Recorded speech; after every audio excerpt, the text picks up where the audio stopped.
ನಮಸ್ಕಾರ ಗೆಳೆಯರೆ, ಸಮಗ್ರ ವಿಶ್ವ ಸುದ್ದಿ ಚಾನಲ್ಗೆ ನಿಮಗೆಲ್ಲರಿಗೂ ಸ್ವಾಗತ. ಈ ವಿಡಿಯೋವನ್ನು ಲೈಕ್ ಮಾಡಿ ಹಾಗೂ ಶೇರ್ ಮಾಡಿ ಮತ್ತು ಮರೆಯದೆ ನಮ್ಮ ಚಾನಲ್ ಅನ್ನು ಸಬ್ಸ್ಕ್ರೈಬ್ ಮಾಡಿ. ಒಬ್ಬ 17 ವರ್ಷದ ಹುಡುಗಿ ನಾಯಿ ಜೊತೆಗೆ ಪೋಸು ಕೊಡಲು ಹೋಗಿ ಮುಖಕ್ಕೆ 40 ಹೊಲಿಗೆ ಬೀಳುವ ಮೂಲಕ ಅಂತ್ಯ ಕಂಡಿದೆ.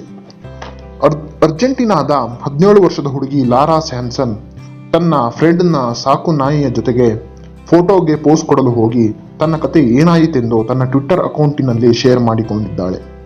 ಘಟನೆಯ ಬಗ್ಗೆ ಲಾರಾ ಹೇಳಿದ್ದು ಹೀಗೆ: ಫ್ರೆಂಡ್ನ ನಾಯಿಯ ಜೊತೆ ಫೋಟೋ ತೆಗೆಸಿಕೊಳ್ಳುತ್ತಿದ್ದಾಗ ನಾಯಿ ಸಡನ್ ಆಗಿ ನನ್ನ ಮುಖಕ್ಕೆ ಬಾಯಿ ಹಾಕಿದೆ. ಇದರ ಪರಿಣಾಮ ನನಗೆ 2 ಗಂಟೆಗಳ ಕಾಲ ಆಪರೇಷನ್ ಮಾಡಲಾಯಿತು.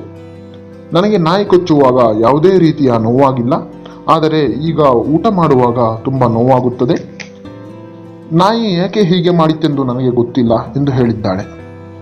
ಸ್ಥಳೀಯ ಪ್ರಾಣಿ ವೈದ್ಯರ ಪ್ರಕಾರ ನಾಯಿಯ ವಯಸ್ಸು ಈ ಘಟನೆಗೆ ಕಾರಣ ಎಂದು ಹೇಳಿದ್ದಾರೆ. ನಾಯಿಗೆ ವಯಸ್ಸಾಗಿದ್ದರಿಂದ ಹಾಗೂ ಅದು ನೋವಿನಲ್ಲಿರುವುದರಿಂದ ಹೀಗೆ ಮಾಡಿದೆ ಎಂದು ಹೇಳಿದ್ದಾರೆ. ಈ ವಿಡಿಯೋ ಹೇಗಿತ್ತು ಸ್ನೇಹಿತರೆ?